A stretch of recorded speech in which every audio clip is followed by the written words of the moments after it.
Ontario, Canada, and welcome to another live stream of Don't Talk TV. Looks like we've only got one viewer with us right now, and I think that might be my volunteer PR guy, Richard, so maybe I won't get into anything too substantive. Although I can talk, I guess, for the benefit of people who will hopefully tune in to the rebroadcast of the live stream. Pardon me, it's been a long day, long week, long month. I guess it feels like I'm always complaining about being too busy. Well, not too busy. There's no such thing as too busy when you're self-employed. Be as good when you're self-employed, but it does make putting together these videos challenging sometimes. But that's why I've been starting to do live streams a bit more, because live streams are actually a lot easier to do, a lot less preparation. I guess maybe if I get something like StreamYard, it might be a little more involved, because I could be doing some screen sharing. Looks like I'm just talking to myself right now as we have no viewers. So that may answer the question that I have. I'm going to put the poll up anyway. I'm hoping it'll stay up for a while. And that's why I was wondering if people are interested in monthly live streams. Considering doing that. And if there's interest, then maybe we'll invest in something like StreamYard or one of these other live streaming softwares, whatever you call them, because frankly YouTube's streaming is garbage, and I can only do it from my phone as well, which I also don't like, although I've got my computer running at the same time, so I can put this poll up. So I've started the poll. Please vote. Let us know what you think, although you can always vote with your feet as well, and if we don't get any viewers, that may tell me what I need to know.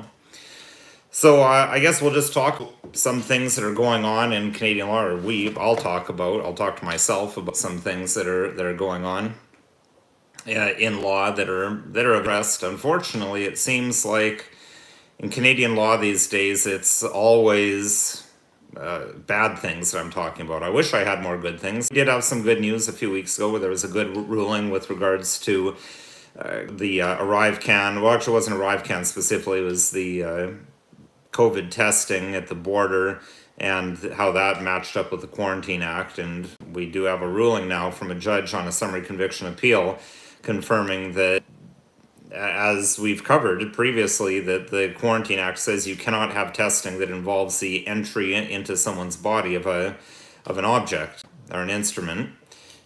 And that should be pretty obvious, but a Crown attorney still argued that those nasal swabs, that's not an instrument, and jamming that through your nasal cavity all the way to your brain doesn't constitute entry into the body. Someone was still willing to argue that, but fortunately there was a judge who said, no, that's clearly entering the body. So at least we have that. But in terms of maybe bad, weird things that I never thought I'd see in my time as a lawyer is Alberta talking about, and specifically Danielle Smith, the United Conservative Party premier of that province, talking about instituting a Alberta provincial police force. So, Alberta, the great conservative, based haven within Canada, the great bastion of Canadian values that a lot of people on the internet seems to think it is, want to bring in a provincial police force, which I actually think is a good idea. I think the more local the police are, the better. So I think provincial is better than a federal police force, except for when maybe there's something that's a Canada-wide sort of situations. I mean, there is a place for federal police force, but for community policing, I am in favor of local policing. So rather than the OP Ontario, for example, policing all sorts of communities, I'm more in favor of local police forces, or instead of large regional police forces, having individual community police forces. So there's but the wrinkle to this that I think is concerning is Danielle Smith's idea of having not only non-citizens, having police who aren't even landed immigrants coming to police citizens, having people who have never lived in the country, no connection to the country whatsoever, having them come in and police the local population. I think that's highly concerning, and There is no way that that is based on difficulties recruiting. Police have no difficulties recruiting. Ask anyone who runs introductory or police foundations programs at colleges. Those programs wouldn't even exist if people weren't vying with each other for these much coveted positions and trying to get a leg up on each other. And so people will do police foundations to try to get an advantage because the competition is fierce. I mean, people, technically you don't need a university degree to get into law enforcement, but a lot of people get degrees again to make themselves more competitive because it is in fact highly competitive and very difficult to get into policing. And I've seen that. I've seen that throughout my career, and speaking to police, I don't get the impression that it's any easier to get into policing than it was. So why do they need some scheme where they're bringing in complete strangers to this country to do the policing? I can't think of any good answers when there's no shortage of people in Canada who've been citizens who've lived here their whole life who would like to be police officers. So that I find it troubling. I mean, just the concept. I mean, as a mental exercise, turn it around. Imagine if you took a bunch of Canadians and made them police officers in India or in China or in Africa. Anyone who would think of that would say, well, no, that's, I mean, first of all, they'd say it's colonization, but they'd also say, I mean, no, that's just not right. It should be the local people. So why, I mean, the same logic should apply to Canada, in my view. So, that's something that came up fairly recently. I was going to talk about I thought it was good for our more casual conversation here on the live. Now, I did receive a meme that people have been sending around, which reminded me of episode 195, or is a rehash, discuss 195, the online harms bill. People were sharing a quote from Justin Trudeau's Minister of Justice, Arif Virani, and specifically his quote saying that he thinks that putting people on house arrest for pre-crime, people who haven't committed crime, but who might engage in hateful, quote unquote, hateful behavior, which I've called wrongthink on other episodes, that putting someone on house arrest who hasn't actually done anything yet would help de-radicalize people who are learning things online. Now, I laugh at that comment because locking someone in their house where all they can do learn stuff online is going to stop them from learning more stuff online. I mean, it's just incredible that would be even proposed. I mean, even if we accept that say hypothetically, accept that it's bad for people to learn things online. It's bad for people to learn things from places other than the government or the government-sponsored. I mean, this is legitimate to say it's government-sponsored because the government pays legacy media, government-sponsored media. Even if we accept that's bad, how can you think that putting someone in locking them in their house where all they can really do is go on the internet is going to stop them from learning things on the internet? It's incredible that this is the thought process of our government and the Minister of Justice. Have a look at episode 195. I talk a bit more about the online harms bill there. Obviously, I think it's extremely concerning charging people for anything before they've actually done it, regardless of what the offense is. I mean, we're talking about pre-crime here. If anyone's read the book or seen the movie Minority Report, that's exactly what Philip K. Dick was talking about. And it's fascinating and scary how accurate Philip K. Dick seems to have been with a lot of his works. And I'm going to have to review some more of them. I've owned Blade Runner so far, which is based on his novel Do Androids Dream of Electronic Sheep. It's fairly loosely based on it. I mean, the main concept is there, but there's a lot of differences between them. But Philip K. Dick did a lot of really interesting work, especially from a lawyer perspective. With different legal things that he thought of. And as Joe R. says, he thought actus reus was an element of a crime. It is. I mean, that's clear in the law that you have to have mens rea, which is the guilty intention, and the actus reus, which is the guilty act. So this online harms bill, in a world where the rule of law still exists, pre-COVID world, I couldn't see that surviving constitutional scrutiny at all.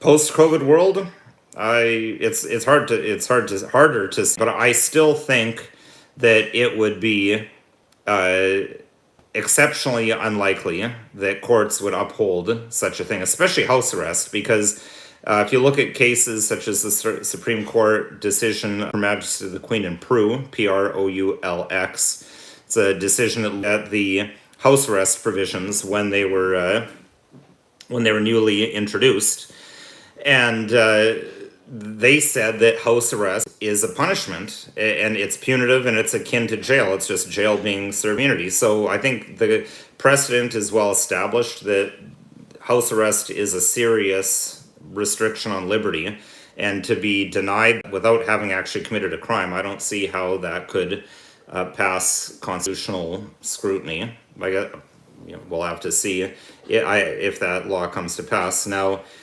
I have another commentator here, and this is an interesting thing. I see this accusation leveled all the time, that any work of fiction that's trying to warn us about what's coming is predictive programming.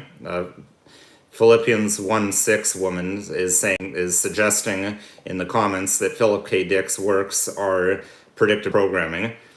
Personally, I think that a lot of these works are actually authors trying to warn us, and if people would actually read these things and take it seriously, maybe they would be more wary, and they wouldn't just be totally asleep at the switch and sleepwalking into these sorts of things. I don't think it's programming, in my view. I don't know much about the personal life circumstances of Philip K. Dick. I know George Orwell. I don't think he was doing predictive programming. He certainly didn't say he was. He was basically a voice crying in the wilderness, trying to warn people, look, this is what's going on, and we need to wake up and start doing something. I mean, he wrote 1984 and 1948, so I mean, he could see this was going on back then, and people didn't listen to him, and that's how it becomes predictive programming, is when people don't listen to warnings. And I mean, I think if people don't talk about these things, I mean, you could argue that all the truth movement stuff, that's all predictive programming, because people are talking about what's going on, so they're getting people used to it. Well, and you're in a catch-22. There's no win. You don't talk about it, people are going to fall for everything if you're not allowed to warn them, because that's predictive programming. So I respectfully disagree with that position. Now, here, closer to Stratford, where I am, we talked in episode 200 about the proposed appropriation or expropriation of farmlands around here. So at the time, the government was keeping very quiet. In fact, they weren't saying what they were going to expropriate this land for. So just as an update on that, we do know what it's for. I figured it was either going to be a battery plant or a cricket plant. Well, it looks like with the battery plant. And there was a bit of an uproar in the media about the fact that they plowed under hundreds of acres, thousands of acres maybe. I think I read the figure is almost $200,000 worth of crops that were plowed under as part of this expropriation process. So, and the troubling thing is there's really no recourse to this. I mean, the only recourse is the ballot box. And that goes back to what I was saying about the importance of municipal politics. It's something that's overlooked. And the fact that it is overlooked by the vast majority of people also makes it an area where if people really get involved and they have people that they know, they network, people can make real change, and they can affect change that will have more impact on their day-to-day life. So, but I mean, expropriation in and of itself isn't necessarily.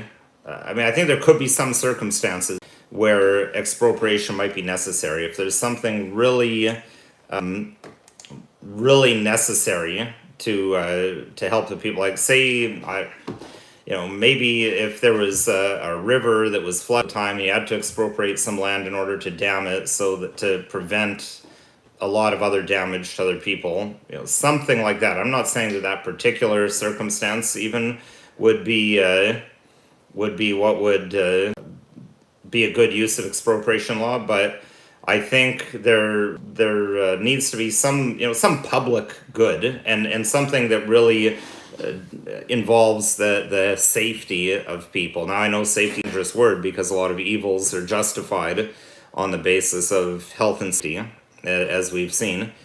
And Patricia Brillo makes another good point about why this expropriate for a battery plant is an especially bad idea is the fact that there's no market for electric vehicles and plants are being canceled. She mentions one canceled in Kingston. I think there have been others that have been canceled. I mean, when CBC radio is admitting that the market is drying up for electric vehicles and maybe things need to be reevaluated, that it's bad, and that they've tapped out the market of people who are willing to shell out $100,000 for a vehicle that they can only travel 100 kilometers in before it dies. I mean, there is a segment of the population there's going to be a segment of the population that's interested in almost anything. So there's a certain segment of the population, people who are wealthy, people who don't need or don't desire to travel by car any great distances. But I mean, that isn't going to be a lot of people. And it seems like that market has been used up, and now we're at the point where no one wants these things, so they're going to expropriate all this land. They're probably going to give billions to whichever company it is that's accepting these 30 pieces of silver of our money. I mean, it's not government money. The government doesn't have any money. All they have is our money that they collect through taxation. They're going to use our money to build batteries for cars that we don't want, and that is probably going to be a failed business. No risk to Volkswagen or Honda or whoever's taking this money. They just get build a free plant, and then we get stuck with the bill. So it's problematic. But it's interesting that the Supreme Court may be starting to try to send a message. The government can't just act with impunity. There was a recent decision where costs were ordered against the government for just brazenly going ahead with an unconstitutional law. That's unprecedented. That's never happened before. Now, how much does that help? That remains to be seen, because again, government doesn't have its own money, so it's just more of our taxpayer money that's getting paid when costs are ordered. But maybe that signals some sort of a turning of the tide. We'll have to see. So I'm just keeping an eye on the comments here, and welcome to Joe R., who is asking about whether I've been following the free speech crackdown in the United Kingdom. And yes, I have. And in fact, last week's episode, we talked about the potential of it's not deportation, because you can only deport people who aren't citizens, but the potential for now, of course, I'm forgetting the word off the top of my head right now here. As I said, it's a long day. The potential for extradition of Canadian or American citizens to the United Kingdom. So I mean, this crackdown on speech is apparently far-reaching. It's not just within the United Kingdom. They're looking to stop the free speech of people outside the United Kingdom. Essentially anyone who lives in a country that has an extradition treaty with the United Kingdom. And as I covered in last week's episode, Canada does have an extradition treaty with the United Kingdom, and that Canada can and will extradite its own citizens to countries that are part of the treaty if they commit a crime that in Canada would be a crime. Now, Canada has very similar laws to the United Kingdom. I think the United Kingdom's may be even stricter or harsher than in Canada, but as I've covered it in a number of episodes, Canada has some pretty serious speech laws of our own. For example, the Conservative Party of Canada last year, I believe it was last year, maybe it was late 2022, when they first brought forward a private member's bill, making it a crime to essentially question any aspect of the Holocaust. The wording is that you're not allowed, that it's a crime to deny or downplay any aspect of the Holocaust. Now, as I said in my episode on that, and I'm counting on my volunteer PR guy, Richard, to throw into the comments box here which episode number that is, because I don't have that in front of me. But, my concern with that one is the Holocaust is so vague defined in the law and in the criminal code that I don't know what it means to downplay, and people could actually downplay if the government's definition of the Holocaust is different than what we think it is, since it's not clear what the definition is. I asked the questions, and I don't have an answer for this, of things like human lampshades and soap made out of humans. That's something that many, many years ago was suggested as something that happened during the Holocaust. It's my understanding that many, what we would call mainstream historians, have said that there's no evidence for that. That didn't happen. But would it be a crime then in Canadian law to point out, to say that mainstream historians have said that people were not made to human lampshades? I don't know whether it'd be a crime or not to say that.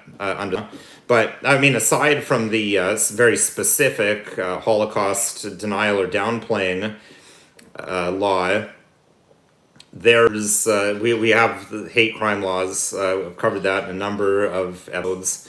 Maybe I'll see if I can pull up another window here so I can post some of these. Now,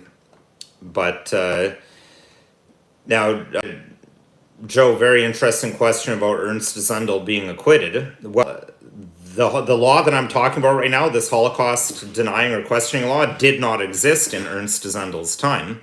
That law was introduced into Canadian law by the Conservative Party of Canada and then adopted by the ruling Liberal Party just in last year. So it's a very new law. It hasn't been with us for long at all. So that's the number one thing that's changed since Ms. Zundel's time. That said, they did prosecute him for hate crime. So Mr. Zundel was acquitted because, and actually the online harms bill proposes to remove this, but there is a exception in Canadian law that you can be acquitted if you prove that what you're saying is true, or at least raise a reasonable doubt as to the truth of it. So as I understand it, my memory, I haven't read up on it recently. It's been a few years since I last read about that case, but my understanding is that Mr. Zundel brought in expert witnesses who backed up what he was, what he was saying, the aspects of the Holocaust that he was denying. I believe there's Fred Loyster, who was an individual who had designed a number of gas chambers for American prisons in states that had the death penalty. He testified to certain things. So in the end, my collection of the reading of the case is the Supreme Court.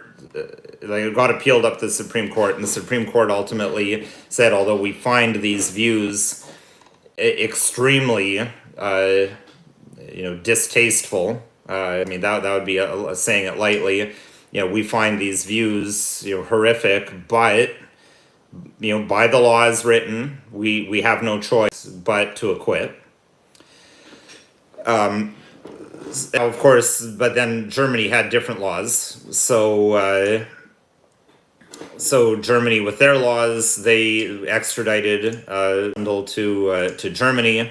And then he was convicted there. So I found it here. Episode 136 is the episode where I talked about the introduction of the Holocaust denial law. So, and I've just posted the link into the chat. So that's one thing that's definitely changed since the time of Mr. Zundel. Another thing that's changed, as I said, or what's proposed to change, and I covered this in episode 195, is the online harms bill proposes to remove that defense of if what you say is true, or that you can raise a reasonable doubt as to the truth of what you're saying, that you then cannot be convicted. So check out episode 135. I can't recall. I don't think that defense is available under the Holocaust denial law. I think so they're trying to do that with the online harms bill as well. So those are things that are changing now. I think on the extradition thing, where they'd get is they'd say, well, just because you have a defense available doesn't mean that the crime charged with isn't a crime. So we're going to extradite you, and we'll let the United Kingdom courts sort it out.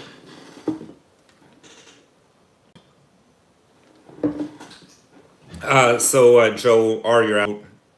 Whether it has to start at the beginning, well, it started during the current parliament.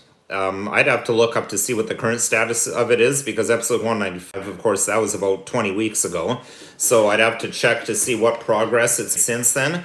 But if it doesn't make its way into law by the time there's an election, but they've still got another year and a bit before there's another election. It may make its way into law, but yes, if it doesn't make its way into law by November of 2025, then they'd have to start all over. But like the first, so yeah, this was introduced definitely during this parliament. February 26th of 2024 is when the online harms bill was introduced, and the current parliament has been sitting since 2021. It looks like let me just check the Legis info, but it looks like they may still be at first reading on that. So if they're still only at first reading, that makes me think that it's unlikely to make it to law. Yes, the second reading is still in progress. The last time there was any update on that was June the 7th. There were some speeches and debates that occurred on that. So, it'll be interesting to see whether that actually makes it to law by the time we have an election. But, it looks extremely likely that the Conservative Party of Canada is going to win the election.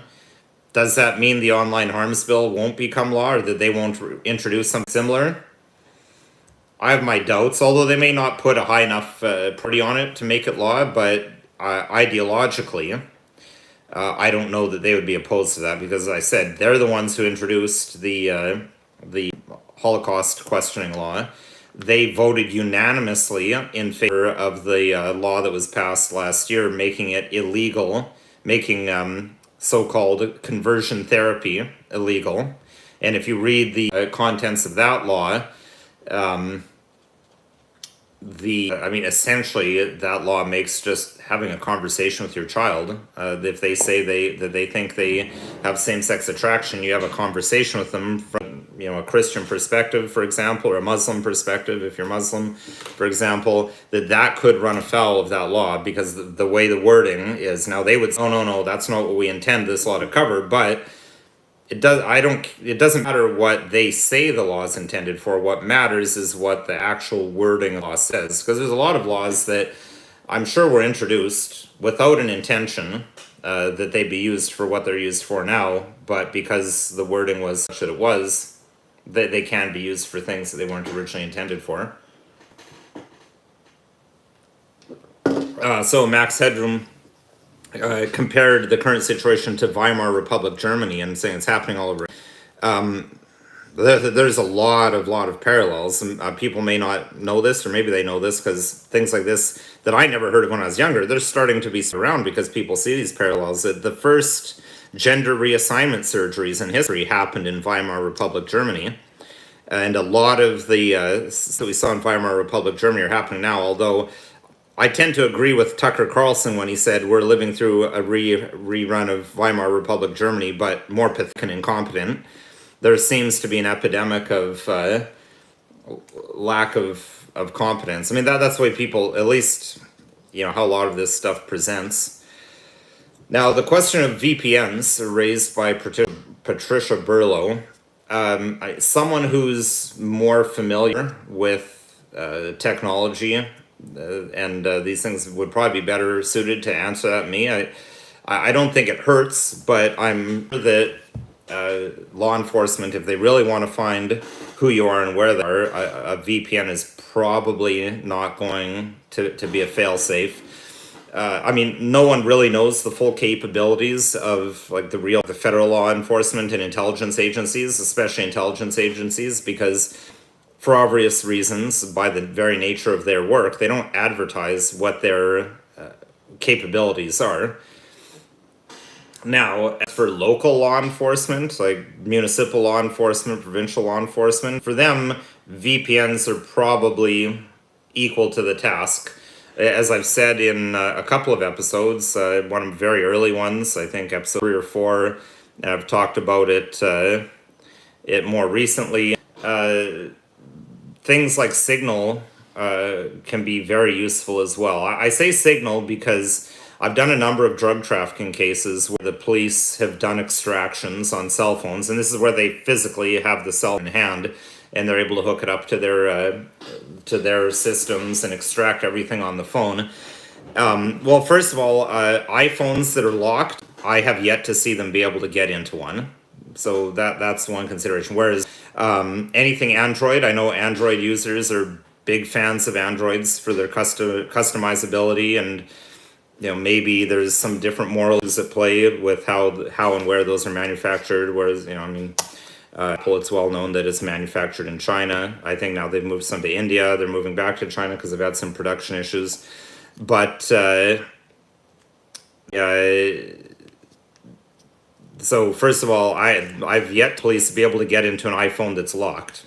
So I think it is. I mean, it's basic, but it's one way to protect your information is to lock your phone so they're not actively using it. It's locked, but I've seen a number of cases where Android phones, they're able to get through the locking on that, and then they extract everything out of messaging apps that people are using. Wicker, they seem to be able to extract maybe 1 out of every 4, 1 out of every 5, 1 out of 10 messages.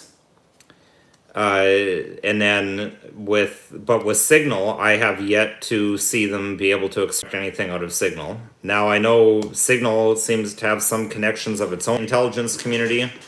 I seem to remember seeing a video a few months ago suggesting that the CIA had actually helped fund Signal, and Signal was having issues, but in my experience, they haven't been able to get it out of there. Now, can police subpoena Signal or WhatsApp? Well, they don't need a subpoena WhatsApp. WhatsApp's owned by Facebook, so I guarantee you anything that's on WhatsApp, law enforcement will have it if they want it. Signal, interestingly, there in the United States, when there's been cases where they've subpoenaed Signal, Signal doesn't have anything to give them because they don't store your messages on their servers. They're on the server long enough to send it from one device to another, and then it's gone. So they can subpoena them all they like. They have nothing to give. They have to provide. So that's interesting. Now, none of the cases I've been involved in have I seen the police actually go that distance of trying to subpoena these application makers. And in Canada, that would probably be difficult to do because most of these app developers are based in the United States, not in Canada. So you get into jurisdictional issues. I don't do international law, so I couldn't tell you how hard or easy it is to subpoena a foreigner to attend a Canadian court, but that would be a huge hurdle. And again, with Signal, wouldn't do them any good because Signal doesn't maintain anything on their servers. At least the last time I saw a case, I think a few years ago, that if I remember correctly, that case with the Muslim husband and wife who went to the wedding in California, shot all the people there, and then that was a huge case. FBI, I know FBI is fighting with Apple to force them to give them a back door or to break into the phone. Apple said we can't do it. The way we set up the app, there's nothing we can. I believe on that same case, they also went after Signal, and Signal appeared as well and said, we'd be happy to comply with your court order, but we have nothing to give you.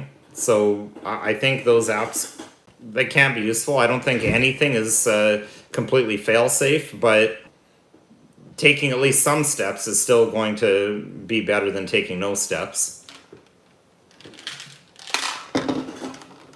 So let's see here. I think I'm going to end the poll. I know some people said in the chat that they weren't able to see it, but I'm going to end the poll asking about interest that people have in doing live streams. So we took 28 votes, 25% in favor, 25% not interested. So that seems a fairly strong approval of live streams. So we'll think about it, but maybe I will end up doing that because I think it's, it's something a little bit of a change of pace from what we normally do at Don't Talk TV. Gives viewers the opportunity to ask questions and get answers right away, and more organic fashion than in the comments section. And again, it can be a nice for me because it's actually a lot less work. Which brings me to another question, though, of what's the best day of the week? What's the best day of the week for doing live streams? And then we would probably move Don't Talk TV. I'm typing the poll in here by myself because I don't have the ability to get anyone else to do it. But when would be people's preferred time now for? Because Wednesday evenings are not a time that I could do lives, so that's why I declined to just change it entirely. Plus, my impression has been that Wednesday evening is not the optimal time for people to view. I don't know how many people actually view it. It seems like we get our number of views right on Wednesday evening, but then we get more after that. So I'm putting up a poll here with four alternative options for when if we could potentially move Don't Talk TV to times that I'd be able to do live streams. So I've got Monday evening, Tuesday evening, Thursday evening, or Saturday morning. Saturday morning would be the only time I'd be able to do a morning. We ran this poll, I think, on Twitter, but only 4 people answered, so I don't take 4 answers to be representative of anything. So we'll leave that poll up. So I'll talk for a few more minutes. I'm looking to end this at 7:30, so we got about 6 minutes left. Patricia Burlow asked whether I've heard of the Century Initiative. I've heard of it, but I'm not familiar with it, so I couldn't comment on it because I have a vague idea of what that is. So just, I guess, going back to law enforcement and intelligence communities, Johnny Bravo commented that CSIS is a joke, ask Diagon, which is a fair point. I mean, it's a fair point because CSIS apparently, if we take them to their word and they're not trolling us in some way, which I don't see why our intelligence service would do that, it seems that CSIS takes Diagolon seriously, which is quite remarkable, given that Diagolon is clearly a joke group. It's clearly just a big troll job. It seems to be like a couple of guys that like to get together and drink, and like they just like for fun and just again as a big joke, they just start joking about Diagolon, and then CSIS is taking that seriously and treating it like this is some actual threat. Again, I find that quite remarkable. This is bring into question how serious or how really capable CSIS is. No one will really know. Again, given the nature of intelligence agencies, no one would really know. But as with all things Canada versus the U.S., most likely it's certainly not as well equipped or well provided for as the CIA, it does kind of beg the question of how much how much do you need to be concerned? But I mean, I guess the flip side is maybe you do need to be concerned about coming onto the radar of our agencies, because if they think that Diagolon is a legitimate threat to Canadian sovereignty, maybe they'll think you posting some joke meme online might be some existential threat. I don't know. It is interesting how we can observe in recent years how our government and law enforcement do seem to be very concerned about people posting memes and things like that on the internet. And I covered that about the great lengths that the RCMP went to cover the identity of I forget his name now, but there's a young man who was making images for this group, Adam Waffen. Adam Waffen, I just went off Wikipedia because I have no personal knowledge of these people, appear to be some sort of neo-Nazi wannabe group. Apparently some of their members in Europe, maybe in the United States, did commit some crimes. They did, I think they actually killed one individual. So, but, then this guy who made some images for them years ago, they hunted this down and found out, who he is so that they could prosecute him, which is interesting in the context of the fact that the RCMP has no clue who burnt down any of the 200 Christian churches in Canada that have been the victim of arson. I guess it shows that if the law enforcement really want to get to the bottom of something, they can. It's just a question of where are the priorities and where do they want to focus their resources and how much resources they want to put into something. Because I believe that investigation into that individual spent millions hunting that individual down and uncovering his identity.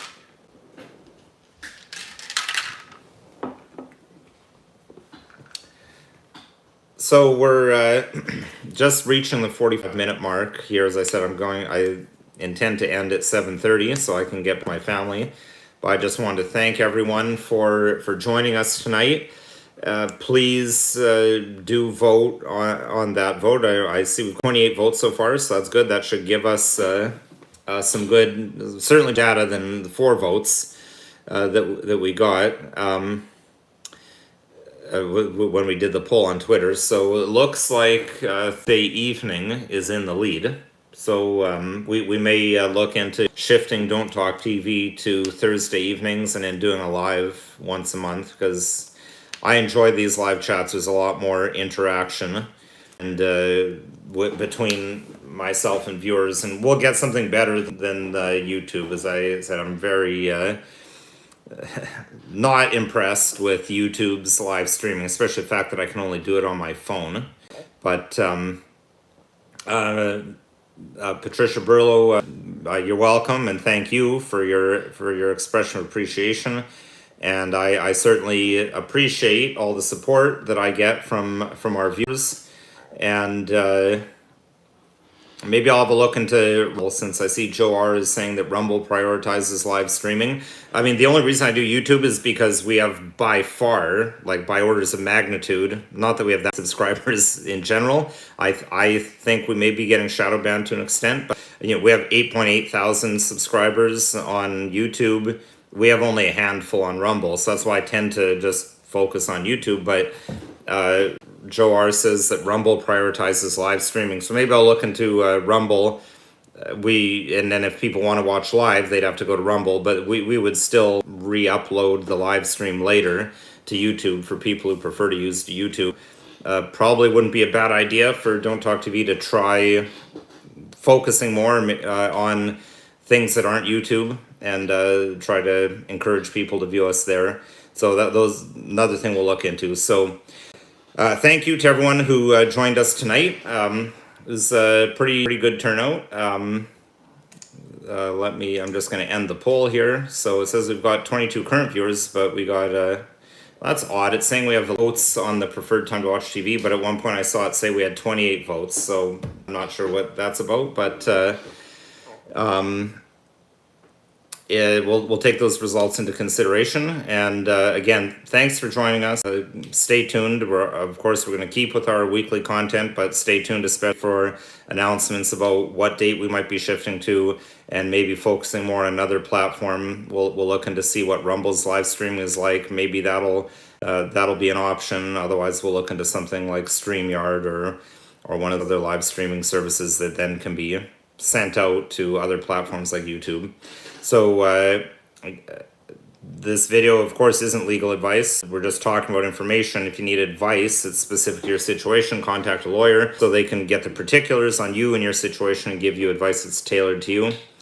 If you have topics you'd like to see us cover, please, again, always send to don'ttalktv@protonmail.com your suggestions, and we'll do our best to produce videos on that. And if you found this live stream or any of our other videos interesting, helpful, informative, please like, share, and subscribe. I alluded to my conspiracy theory that we're being shadow banned a bit.